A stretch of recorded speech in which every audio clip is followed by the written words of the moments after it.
the first situation, which is the Seven of Swords, okay? I do feel in general that there is a sense of misrepresentation of yourself coming in the works here. I do feel in general as well, you are a water sign. This is a sword card. So this is a something, you know, the sword energy deals with communication. It deals with like very structural, institutional type of knowledge. Is kind of like knowledge that you gather from a learning environment rather than like practical knowledge that you gather from life experience, okay? So because you're a water sign and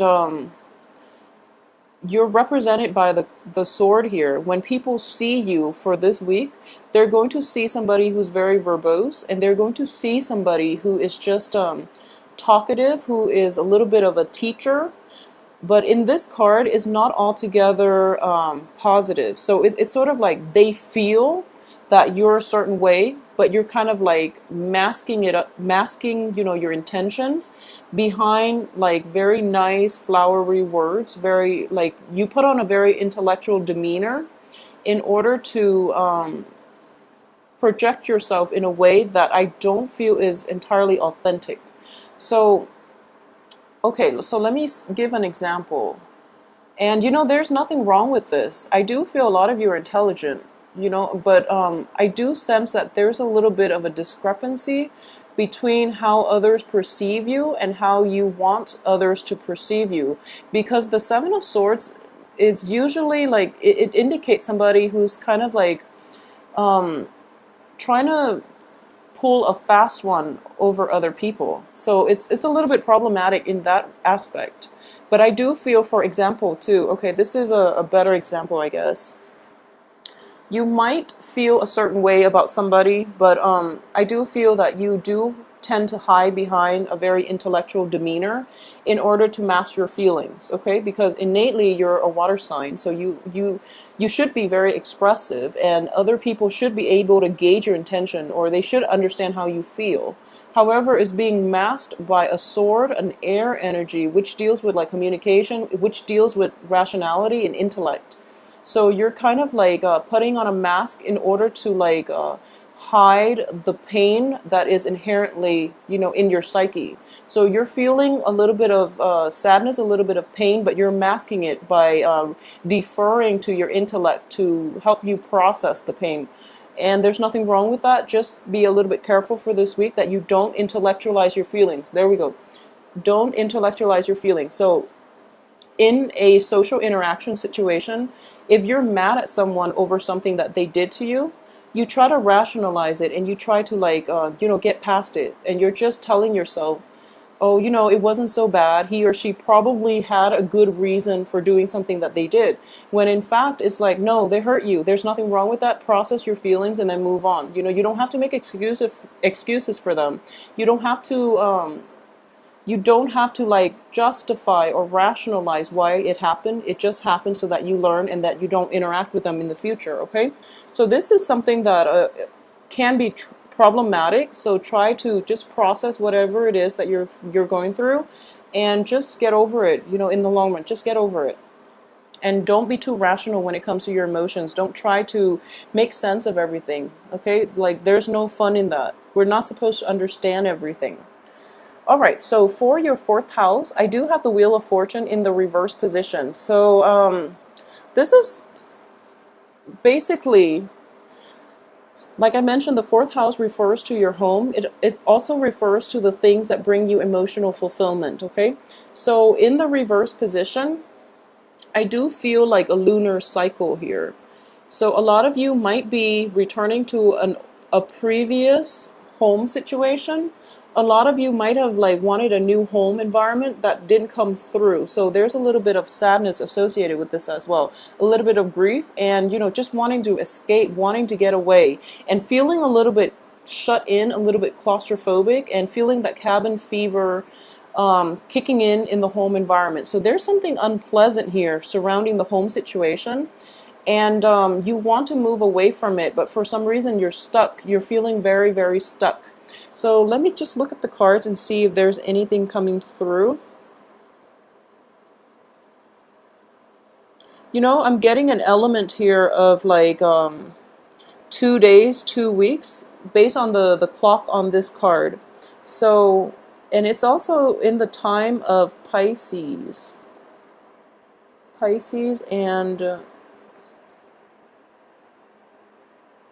Gemini. We passed, so a lot of you might have moved in the time of Gemini, and then you're waiting around for an element of like 2 weeks, 2 months in order for this situation to resolve itself.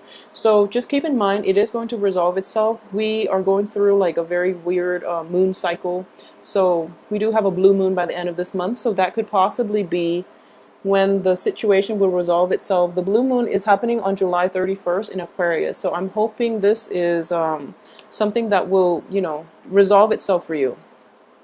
In terms of your relationship, we have the Two of Wands here in the reverse position. So going back to the monthly reading, I do feel an element of like juggling two things, possibly two relationship partners or even two business partners. And you're trying to decide the best route to take at this point. It's in the reverse position, so I do feel the choices are possibly dwindling and you have decided on how you want to proceed ahead. At the same time, the Two of Wands is kind of like the planning stages. It's indicative of, laying down a very solid game plan so that you can execute and proceed with them when the Three of Wands come into the picture. So this is like the implementation stages. For some reason, a lot of you might have bypassed this stage. A lot of you might have like been very muddled going into new relationships, new work partnerships, and you're kind of like hoping for the best and kind of like fumbling in the dark to see what works and what will stick. And in general, that's not a great approach to life and relationships. So I think a lot of you might have come to this realization because the Seven of Cups came out here first. Okay, so this is like somebody who is being sneaky. So in this situation, I do feel that revision of your original game plan is in order, and trying to make it a little bit more, I guess, like practical. Yeah, a little bit more practical. So don't be overruled by your heart. Okay, so this also makes sense here. Underneath the Seven of Swords, what I do feel is that you're coming into contact with somebody who might have hurt you, and you're putting on a brave face and you're trying to like not show your feelings. You're not trying, you don't really want them to know how you feel deep down. So there's that element of like hiding behind a mask, okay? And there's nothing wrong with that. We all have to do it, and that's how we cope.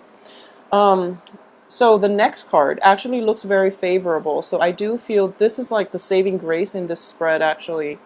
So sorry, Cancer. So the 10th house deals with your work situation, your career, and your finances. We have the Emperor here. So there is an element of great success, financial success, recognition, and even like reclaiming your territory. So a lot of you might have like taken on a lot of new clients, or a lot of clients from other contractors, for example, have just flooded your way, and you're sitting in a good place right now. You're in a comfortable spot. You are kind of like expanding your domain, and you are trying to like take on additional clients. So you're expanding your business, potentially you're taking on more clients. In a work situation, this is a card of mastery. It's somebody who has mastered his craft, and he's like in a position now where he can sit back and he can decide what he wants to do for the next phase in his life. So it's a really positive card. It also indicates, divine intervention. A lot of you might have a very strong, it's a masculine card, so I would say a lot of you might be working under a very, very strong influential figure, or there is a very strong influential figure that is coming into your work environment. It could be temporarily for this week, who is very charismatic and who's giving you a lot of pointers into how you can succeed in the work environment or in the field of work that you're in. So it looks really, really favorable. I mean, like the Pentacles card are not showing up in the work environment, but I do feel when the Emperor is in your 10th house, you're going to get a lot of help, you're going to get a lot of recognition, and this is basically, you have to push through it in order to see very rapid results in the future. So it's coming in very soon, a lot of success, a lot of satisfaction on the work front, and it's at this point, you're competent enough where you feel like you don't need another supervisor, you don't need somebody, watching over you to make sure you're doing the right job. You're coming into your own and you are getting the lay of the land, and your work environment is going to be smooth sailing from now on. So very, very favorable card. Is good for like having handling like really expensive or really successful, it's just successful workflow, but also like being in high demand in your work environment if you're in a consultancy or like a project-based type of work situation. Okay, so Cancers, don't worry too much. I do feel that maybe because the 10th house is, the Emperor's in the 10th house. That's why you're kind of like going out of your way to show somebody that you're very intelligent, that you're very capable. So that makes sense. You're trying to like impress somebody, and it might be somebody in your work situation.